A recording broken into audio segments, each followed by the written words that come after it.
తాకట్టులో ఉన్న బంగారానికి తక్షణ విముక్తి. ఈ రోజు మార్కెట్ రేట్ క్యాష్ మీ చేతిలో. శివ గోల్డ్ కంపెనీ, మీ నమ్మకానికి మా హామీ. నమస్తే అమ్మా. నమస్తే అమ్మా. తొలి ఏకాదశి వచ్చేస్తోంది కదా. అవునమ్మా. మరి ఈ రోజు ప్రత్యేకత గురించి, మేమంతా పాటించవలసిన నియమాలు, తీసుకోవాల్సిన జాగ్రత్తలు ఒక్కసారి గుర్తు చేద్దాం. తొలి ఏకాదశి అదేమిటి, చైత్రమాసం కదా మనకి మొదటిది.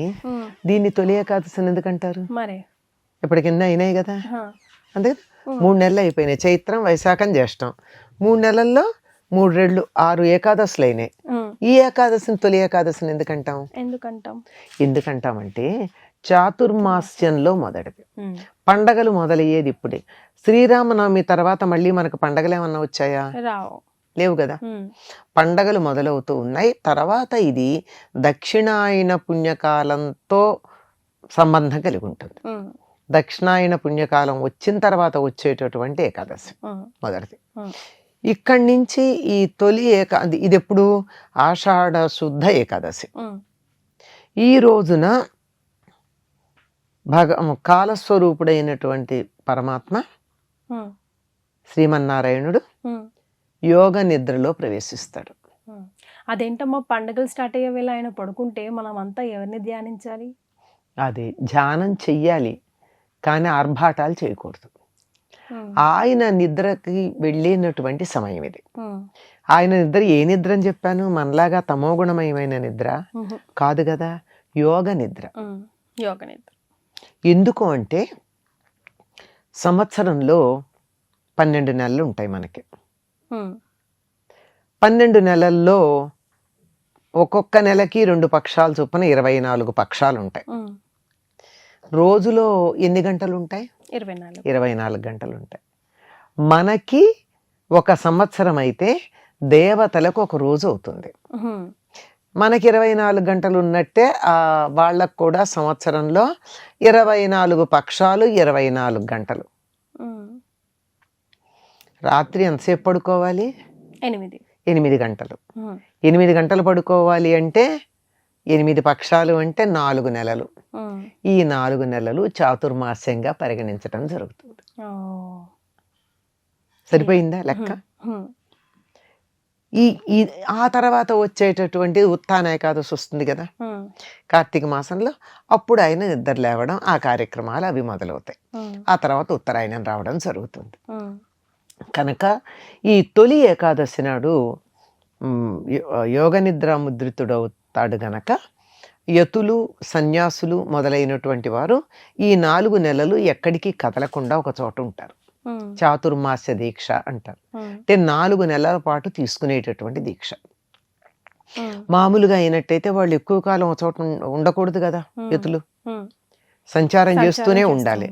ఈ 4 నెలలు అంటే వానలు పడి బాగా నదులు మొదలైన ఉధృతంగా ఉండి వాటి వల్ల వచ్చేటటువంటి వరదలు మొదలైనవన్నీ వస్తాయి కదా.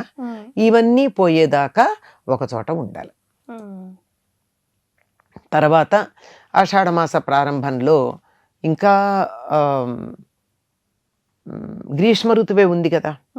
ఆ గ్రీష్మ ఋతువు తాలూకు ఫలంగా ఎండలు ఉంటాయి. వర్షానికి వర్షాలు పడుతూ ఉంటాయి. ఎండలు వర్షాలు రెండు కలిపి వచ్చేటప్పటికల్లా వాతావరణం చికాగ్గా ఉంటుంది. అంచేత అది సరైనటువంటి కాలం కాదు ఎక్కడికి ప్రయాణాలు చేయడానికి. కానీ ఏ ఏకాదశికి సంవత్సరంలో చేసినా చేయకపోయినా కంపల్సరీ ఈ ఏకాదశికి మాత్రం లంకనం కానివ్వండి, ఉపవాస దీక్ష మాత్రం ఖచ్చితంగా చేస్తారు, తప్పనిసరిగా చేస్తారమ్మా. ఎందుకంటే దక్షిణాయనం కూడా వచ్చేస్తుంది అప్పటికి. కనుక ఇది ఆయన యోగ నిద్రలోకి వెడుతున్నాడు అనేటప్పటికీ అందరం కూడా ఆయనకి నిద్ర పోవడానికి తగిన వాతావరణం కల్పించేటటువంటి పరిస్థితి అన్నమాట. అందుకని ఉపవాస దీక్ష చేస్తారు. ఈ నెలంతా కూడా ఈ చాతుర్మాస్యాల్లో కూడా 4 నెలలు 4 రకాల ఆహారాలు వర్జనం చేస్తారు. మా గృహస్థులకు కొన్ని నియమాలు ఉన్నాయి, యతులకు కొన్ని నియమాలు ఉన్నాయి ఈ చాతుర్మాస్యంలో. కానీ ఇది మొదటి రోజు కనుక ఈ రోజున తప్పనిసరిగా ఉపవాస దీక్ష చేస్తారు. ఉపవాసం అంటే అర్థం ఏంటంటే ఏం తినకుండా ఉన్నంత మాత్రాన అది ఉపవాసం అవ్వదు. ఆ రోజు ఉండాలి అంటే భగవంతుని దగ్గరగా ఉండాలి, భగవంతుడిని ధ్యానం చేయాలి. ఆయన నిద్రలోకి వెళ్ళబోయే ముందు మనం ఆయన్ని ధ్యానం చేస్తూ ఆయన దగ్గర ఉంటే ఆ 4 నెలలు ఆయన మనసులో ఉంటాం కదా మనం. ఆయన లాలిపుచ్చినట్టు. లాలిపుచ్చడం అంటే అదే. నిద్రపోబోయే ముందు ఏం ఆలోచిస్తే అదే ఉంటుంది. మరి ఆయన మన గురించి ఆలోచించేటట్టుగా ఆ రోజంతా ఆయన్నే ధ్యానం చేస్తుంటే ఆయన మనసులో ఉంటాం. అందుకని ఈ రోజు తప్పనిసరిగా ఉపవాసం చేయమని చెప్తారు.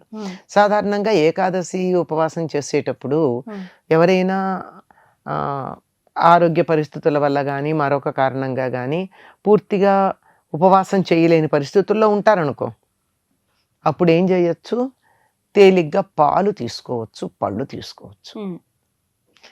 ఒకటి మాత్రం తప్పనిసరి ఏమిటంటే ఉప్పు తినకూడదు. ఉప్పు, కారం, పులుపు, చింతపండు ఇవేం లేదు. ఏదన్నా కొంచెం వండిన పదార్థం తినకూడదమ్మా బేసికల్గా వండిన పదార్థం కానీ. ఇప్పుడు ఆ మాట అంటే పాలు కూడా కాచారు కదా అని నా మనవడు ఒకసారి అడిగాడు నన్ను. అంతే కదా, అంతేగా. అట్లా కాకుండా ఆహారంలో పాకము అంటే పాలు కాచటం పాకం కింద లెక్క రాదు. అంటే దాంట్లో ఏదైనా ఇతర పదార్థాలు వేసి చేస్తాం. అయితే మనం కూర చేస్తే ఉప్పు వేయకుండా చేయలేం కదా, ఏం వేసినా వేయకపోయినా. ఎక్కువ కాకపోయినా ఇంత వేయందే కూర ఉడకను కూడా ఉడకదు. కనుక అట్లాంటివి ఏం లేకుండా పాలు, పళ్ళు. ఒకవేళ అది కూడా మాకు ఆగలేమో అని ఉంటుంది కొంతమందికి, ఘన పదార్థం కావాలి. పండు కూడా ఘన పదార్థం కాదు వాళ్ళ లెక్కలో. అటువంటి వాళ్ళు ఏం చేయొచ్చు అంటే ఉప్పు లేకుండా ఏదన్నా చేసుకుంటారు. సాధారణంగా ఉత్తర దేశంలో వాళ్ళు అయితే చపాతీలు చేసుకుని అందులో ఉప్పు లేకుండా చపాతీ చేసి దాంట్లో కొద్దిగా బెల్లాన్ని నంచుకొని తింటారు. కానీ మన దక్షిణ దేశంలో వాళ్ళకి చపాతీలు అలవాటు ఉండేది కాదు పూర్వం. అప్పుడు ఏం చేసేవారు, ఉప్పు లేకుండా ఉప్పిడి అని చేసేవారు. అదే తర్వాత ఉప్పుడి పిండి అన్న పేరు వచ్చింది, దాంట్లో ఉప్పు కూడా వేస్తాం. కానీ ఉప్పిడి, ఉప్పు లేనిది. ఉప్పు లేకుండా బియ్యపు రవ్వని నీళ్లలో వేసి, మరుగుతున్న నీళ్లలో వేసి ఉడకబెట్టుకుని అది తింటాం. అలా ఏదైనా లేదు, ఏదన్నా అందులో కొంచెం పాలు పోసుకుని తినడం. తేనె వాటర్ తాగినా ఎక్కువసేపు ఆకలి ఏదనిపిస్తుందమ్మా? ఏదో ఒకటి ఏదైనా సరే తేనె అలాంటివి తీసుకోవచ్చు. కానీ ఈ రోజు ప్రత్యేకంగా ఏం తింటారంటే ప్రత్యేకమైన ఆహారం ఉంది వాళ్ళ ఉపవాసంలో. ఇదొక్కటే నైవేద్యం పెట్టుకుని తింటారు. ఏమిటంటే పేలపిండి. పేలపిండి అంటే జొన్నలు పేలాలుగా చేసి, పేలాలుగా చేయడం అంటే ఈ రోజుల్లో లాగా మనకి పాప్కార్న్ లాగా కాదు కదా, అది వేరు. ఇది వేయిస్తారు చక్కగా, మంగళంలో వేయిస్తారు. కొంచెం పొడి పొడుగు ఉంటాయి కదమ్మా. ఏం లేదు, మొక్కజొన్నలమ్మా. కార్న్, ఎండిపోయిన కార్న్, మొక్కజొన్న. ఆ ఎండిపోయిన కార్న్ తెచ్చి వేయిస్తే అవి కూడా ఇలా విచ్చుకుంటాయి. కాకపోతే మీరు పాప్కార్న్ మిషన్ లో వేసినట్టు ఇంతంత రావు, కొంచెం చిన్నగా వస్తాయి, బానే వస్తాయి. కానీ అది వేయించే తీరు బట్టి చేత అయినటువంటి వాళ్ళు, ఇంకా కొంతమంది బాగా జాగ్రత్తగా చేయాలని చెప్పి ఇసుక అడుగున వేసి పైన వేయిస్తారు. కానీ ఇసుక వేసినప్పుడు కొద్దిగా అలా పువ్వులాగా విచ్చుకున్న దాంట్లో ఇసుక గుచ్చుకునే ప్రమాదం ఉంటుంది. అందుకని జాగ్రత్తగానే ఉండాలి. వేయించి దాన్ని దంచుతారు, దంచి బెల్లం వేసుకుని తింటారు. ఈ రోజు తినేది పేలపిండి. అమ్మ, నేను ఒకటి విన్నాను.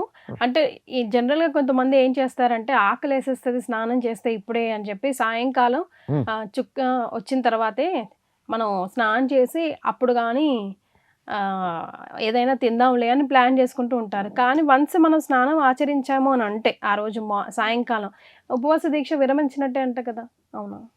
అట్లా ఏం లేదమ్మా, కానీ పొద్దున్నుంచే చేయకపోవడం తప్పు. అచ్చా, స్నానం చేస్తూ ఉపవాస దీక్ష విరమించినట్టేం కాదు.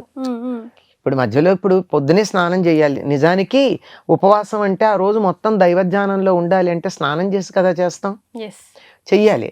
కానీ ఈ లోపల ఏదన్నా కార్యక్రమాలు ఉన్నాయనుకో, కాలకృత్యాలు, అవి చేసినప్పుడు స్నానం చేస్తాం కదా. అంచేత స్నానం చేస్తే ఉపవాస దీక్ష విరమించినట్టని నేను ఎక్కడా శాస్త్రంలో చదవలేదమ్మా. ఓకే, సో అదేం కాదు. కొన్నిటికి ఉన్నాయి కానీ దీనికి కాదు. ఉదాహరణకి రాత్రి 12కో 11:30, 12 ఆ ప్రాంతాలు పెళ్లి అవుతుంది అనుకో, ముహూర్తాలు అప్పుడు ఉంటే, అప్పుడు మళ్ళీ తెల్లారుజామున అది కంటిన్యూ అవుతూ ఉంటాయి కార్యక్రమాలు. అంటే వైదిక పద్ధతిలో చేసుకునే వాళ్ళకి సంప్రదాయంగా కంటిన్యూ అవుతూ ఉన్నాయి. 12 దాటిపోయింది లేకపోతే 2 అయిపోయింది కనుక మేము మొహం కొడుకుని స్నానం చేసి వస్తామని వాటికి వెళ్ళరు. అట్లాంటివి కొన్ని యజ్ఞ దీక్షలు వాటికి ఉంటాయి తప్ప వీటికి అట్లాంటిది స్నానం చేస్తే అయిందని కాదు. అసలు పొద్దున్న నుంచి స్నానం చేయకపోవడం చాలా తప్పు. ఏకాదశి నాడు తప్పకుండా చేయాలి కదా.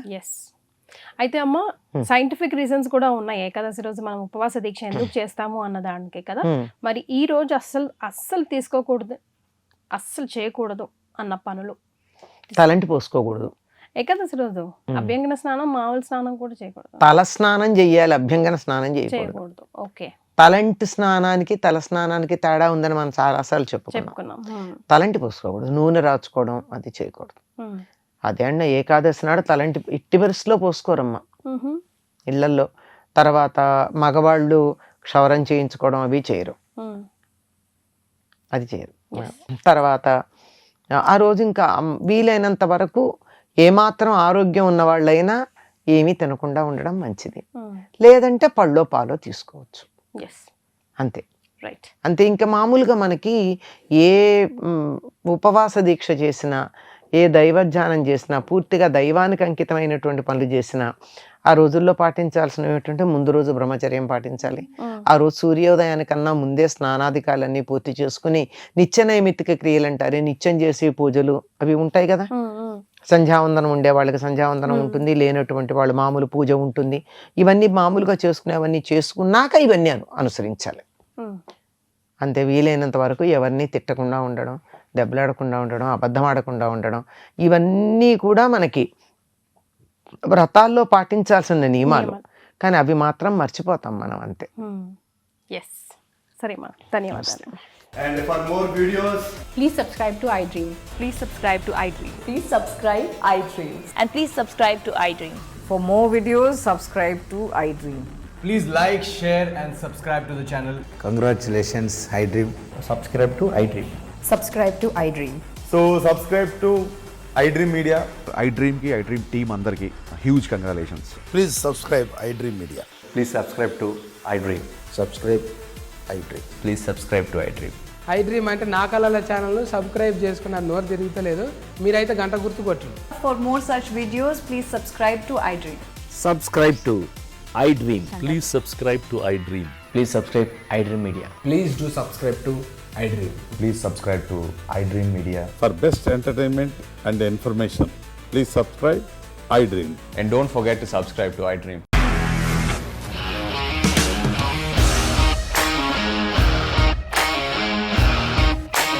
ఇండస్ట్రీలో కమిట్మెంట్ ఇష్యూస్ వస్తే నీకు కూడా వచ్చినట్టు మార్నింగ్ తీసుకెళ్ళారంటే కొట్టి పడేశారు.